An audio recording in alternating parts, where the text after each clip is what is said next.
E aí pessoal, tudo bem? Sejam muito bem-vindos ao canal do Instituto Essencialmente no YouTube. Esse é o nosso primeiro vídeo e pensando o que falar, nesse primeiro vídeo, eu acho que o que mais convém é eu me apresentar, porque senão vai ficar, putz, da onde veio esse cara que tá falando esse monte de coisa na minha cabeça? Será que faz sentido? Da onde é que esse cara tirou essas ideias? Bom, então, me apresentando, meu nome é Thales, sou médico no interior de Minas Gerais, numa cidade chamada Alfenas. Bom, mas eu não nasci nessa condição, Nasci aqui em Alfenas, em um bairro de periferia, estudei em escola pública ao longo de toda a minha vida. Ao acabar a escola pública, Alfenas é uma cidade que tem duas faculdades, tem duas universidades, vamos dizer assim, uma universidade federal e uma universidade particular. A cultura da população brasileira em geral já é estuda, colegial, faculdade, trabalho. Aqui não ia ser diferente, talvez até um pouco maior, por ter duas universidades na cidade. E foi o que eu fiz. Acabando o terceiro ano, não tinha a menor ideia do que eu ia fazer da minha vida. Na época, eu jogava basquete, machuquei o joelho, tive uma luxação de patela, precisei fazer fisioterapia por um tempo. Achei aquilo muito interessante, vou fazer isso aí. Fiz. Foi muito bom. Uma ótima experiência, aprendi muito, fiz muitos amigos. Mas, acabando a faculdade, não tinha campo aqui, Tava difícil entrar no mercado de trabalho na minha cidade. E aí, uma coisa que eu sempre tive medo, escuta bem isso, uma das coisas que eu sempre tive medo desde quando criança era ir para São Paulo. Por quê? Porque o povo do interior é assim mesmo. A gente tem medo principalmente das coisas diferentes, do desconhecido. E São Paulo é muito grande, muito diferente de qualquer cidade no interior de Minas. Mas acolhe muito bem qualquer pessoa que queira chegar lá com um diploma para procurar emprego. E foi o que eu fiz. Peguei o ônibus rumo a São Paulo, cheguei lá, fiz algumas provas de especialização, acabei me especializando em fisioterapia pneumofuncional pelo Hospital Universitário da USP. Enquanto estava lá no processo de formação como um fisioterapeuta pneumofuncional, comecei a trabalhar, porque sim, não fui para lá com dinheiro, para lá com vontade. Tinha pouco dinheiro. O dinheiro que eu tinha era de um carro, um golzinho que meu tio me deu. Enquanto eu estava na faculdade, eu vendi o gol e tinha o dinheiro daquele carro para usar o ano inteiro. E aí comecei a trabalhar. Comecei a trabalhar mesmo durante o curso. E trabalhava de manhã, tinha o curso à tarde, por vezes trabalhava em plantões noturnos. Essa área da fisioterapia a gente atua em UTI, várias coisas assim. E aí fui seguindo a minha vida ali, Acabei a pós-graduação, fiz alguns concursos, outra cabeça do brasileiro, que o concurso é segurança de tudo, isso resolve tudo, você tem estabilidade. Graças a Deus não passei. Passei perto de alguns, mas não fui chamado. E eu digo graças a Deus não passei porque isso me trouxe até aqui, de estar falando com vocês. Por quê? Bom, enquanto eu estava me deslocando para trabalhar nesses hospitais, me deslocava de ônibus ou de metrô. E ali eu ficava pensando muito. Já parou para pensar o quanto que a janela de ônibus faz bem para a cabeça da gente? Você pensa na vida toda. Pensava no que eu já tinha feito, no que eu ia fazer, o que eu poderia mudar naquilo que eu estava fazendo, e percebi o seguinte, que com aquela carga horária de trabalho que eu estava enfrentando, o rendimento que eu estava ganhando, não era o suficiente para os meus planos naquela época. Então eu botei uma meta. Se até depois de 4 anos de formado eu não tivesse renda suficiente para conseguir morar sozinho ou algo assim, no entanto lá eu morava em república, eu ia mudar de profissão. Para qual? Não sabia na época. Não sabia, meio sabendo, no inconsciente a medicina já estava falando. Mas era um outro medo que eu tinha. Tinha muito medo de fazer medicina por conta da responsabilidade que a medicina traz, Pensava, nossa, se alguém morrer na minha mão, eu não vou saber o que fazer. Eu vou morrer junto ali, vou desmaiar, não vou dar conta. Mas a fisioterapia dentro da UTI foi me dessensibilizando um pouco para isso. O gosto pela matéria, pelo interesse da essência da medicina, vamos dizer assim, já estava enraizado já há muito tempo. E passaram-se 4 anos de formado, não tinha dinheiro para morar sozinho, não tinha dinheiro para comprar uma casa. E vou fazer vestibular para medicina. Na época, fazia plantão noturno no Sírio-Libanês e na Beneficência Portuguesa aos finais de semana. Aí pedi demissão da Beneficência Portuguesa, fiquei só no Sírio com plantão noturno. Fui num um cursinho do Objetivo que tinha ali perto da estação Jabaquara de metrô, que era onde eu morava lá, a última estação. E pedi lá se eles me venderiam as apostilas deles. E falaram que sim, eu fui e comprei tudo. Eles falaram, não quer fazer o cursinho? Eu falei, não dá, estou trabalhando, não tem tempo não.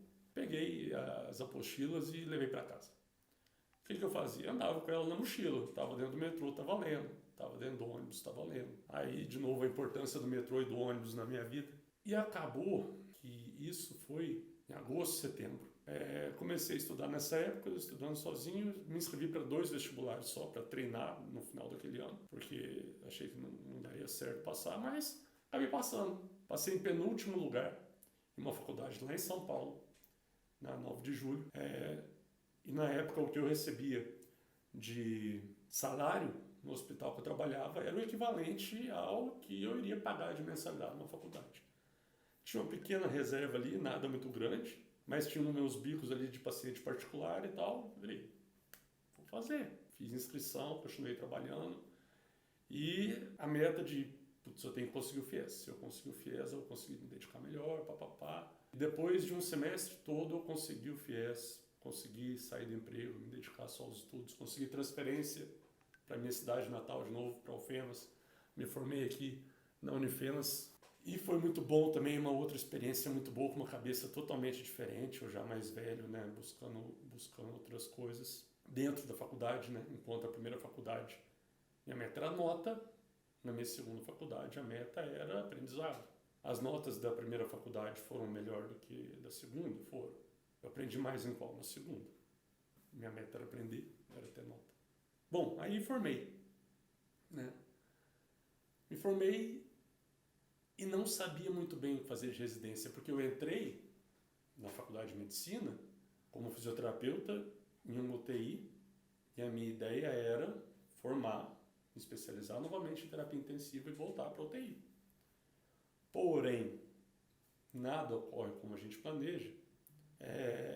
Ao longo da faculdade eu já tinha uma doença autoimune, a doença de Crohn, e fui piorando minha condição de saúde ao longo da faculdade, ao ponto que no 4º ano eu precisei voltar a usar muitas medicações, inclusive medicamentos imunossupressores, corticoide em dose alta. E aí já comecei a pensar que não seria uma boa ideia eu estar num ambiente contaminado como a UTI, sendo imunossuprimido, né?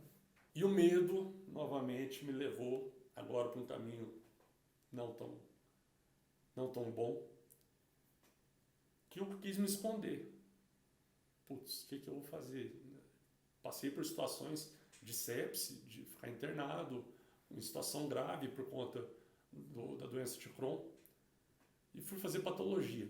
Isso aqui é mais limpo, não tem, tudo estéril, vou fazer patologia, vai estar tranquilo. Fiz inscrição na prova de residência, passei em Juiz de Fora, São Paulo, Barretos, não queria enfrentar São Paulo de novo, aquela correria.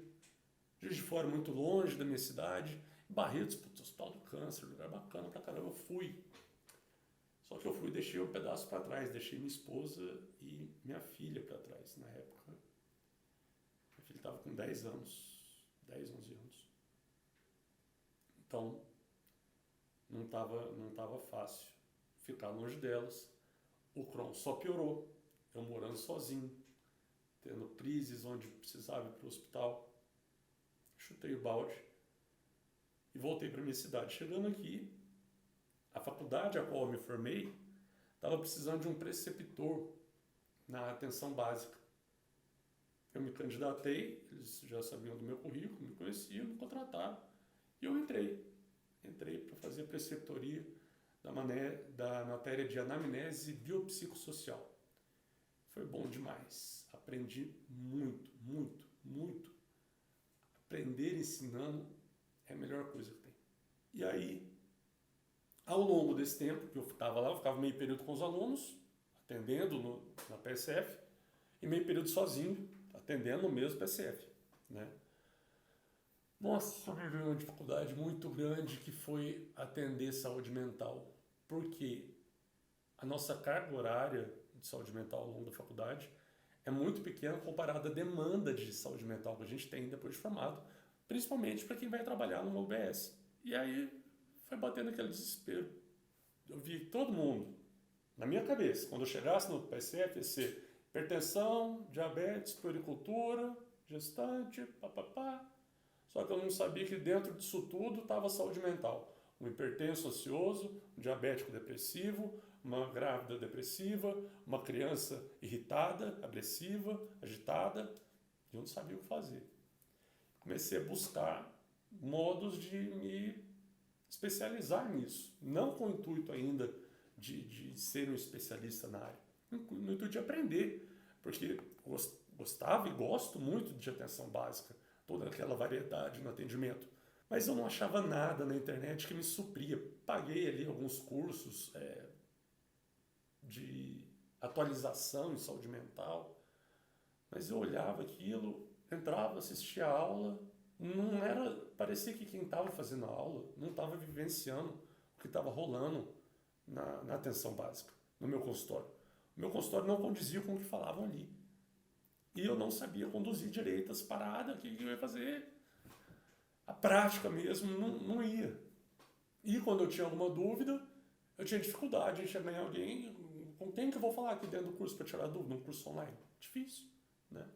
Só que, na minha cidade, como eu já disse, tem 2 universidades, tem um CAPS. E comecei a pedir estágio no CAPS para ficar lá um tempo aprendendo mesmo. Voluntário, sem receber nada, para entender a situação. Fui pegando gosto, fiz uma pós-graduação em psiquiatria geral, depois uma atualização em psiquiatria infantil, e foi se passando o tempo. Fiquei de 2015 até 2020 na atenção primária. 2020 veio a pandemia, eu imunossuprimido me afastaram do serviço. Acabou que a professora de psiquiatria da faculdade que eu trabalhava também pediu demissão, não quis mais trabalhar. Inclusive tinha sido minha professora, gosto muito dela. E eu entrei em processo seletivo para dar aula lá e estou lá, dando aula de psiquiatria. Na Unifenas, o 4º ano de medicina e o 6º ano de medicina. E ali começou a me despertar outros interesses. Falei, putz, eu estou gostando de fazer isso, estou gostando de passar o conhecimento, estou gostando de interagir com a moçada, está sendo bacana, mas parece que não dá para sair do jeito que eu gostaria de ter saído para enfrentar uma UBS, né? Por várias coisas, questões de carga horária, de um monte de coisa que o aluno tem que ter na cabeça, né? Você está lá na faculdade, você está aprendendo clínica médica, pediatria, cirurgia, estatística, várias coisas. É muita coisa na cabeça do aluno. E a gente acaba não dando tanta importância mesmo como aluno. Eu também não dei essa importância ainda como aluno para a saúde mental. E quando a gente forma e vai entrar no mercado de trabalho, uma das portas de entrada no mercado de trabalho é a atenção primária. E aí vem o desespero, e a gente não sabe muito o que fazer.